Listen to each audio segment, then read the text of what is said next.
Kirby in the Forgotten Land is looking so good, and I can't let this latest trailer slip by without talking about it a bit. So today, I'm going to go through what I thought were some of the most interesting bits.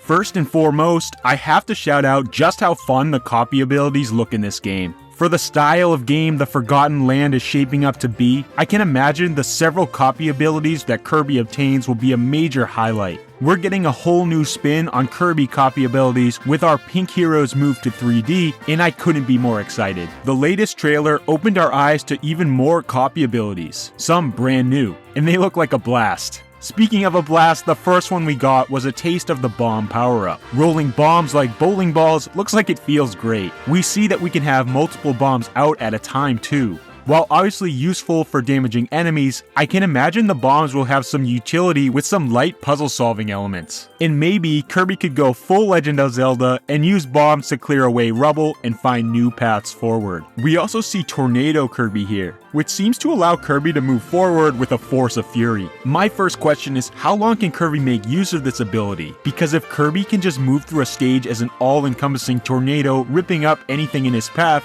that seems a little bit OP. I don't see it in this trailer, but I wonder if there's going to be a stamina bar that dictates how long the tornado can be active, or if there's another solution implemented that will help make the tornado balanced. Hammer Kirby is a classic, which looks to be heading to a whole new level in Kirby's first fully 3D adventure. Similar to the bombs, I know Kirby will wield a mallet as a weapon, but I could also see some puzzly level or combat design things happening where Kirby bashes away obstacles in front of him, hits back projectiles baseball bat style, or hits switches on the ground, which we actually see in this latest trailer. Then there's Crash, which is pretty self-explanatory. Kirby blows up and there's a damaging AoE around him. We see this being used fighting a large enemy in the trailer. I'm less excited for this one in particular, but it looks powerful still. Now we see Kirby go full Link with a classic sword power-up. He even dons the green stocking cap. It's going to feel great exploring these open areas, swinging that sword around. With the Forgotten Land's new 3D perspective, it's really going to have that Zelda feel.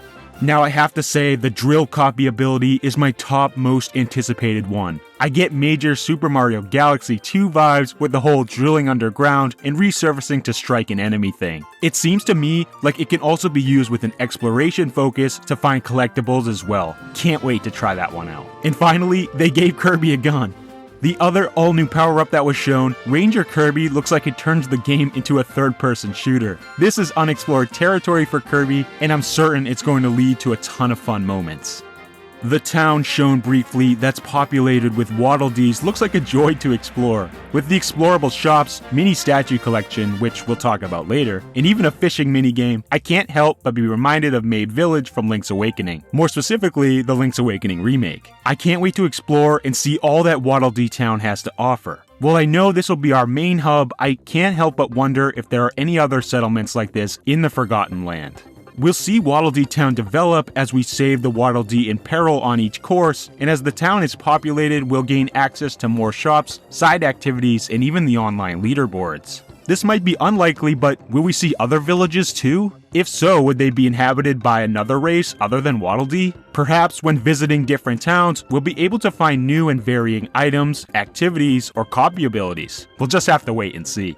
And also, what is this gacha mechanic? It looks like we'll be collecting mini trophies or statues, something I always love in a game. This seems to be a feature unlocked in Waddle Dee Town. I wonder what the purpose of these figures is. Are they simply collectibles like the figurines in Paper Mario the Origami King? Or do they have a deeper purpose in-game? Again, we'll have to wait and see, and yeah, I could totally see getting addicted to collecting these.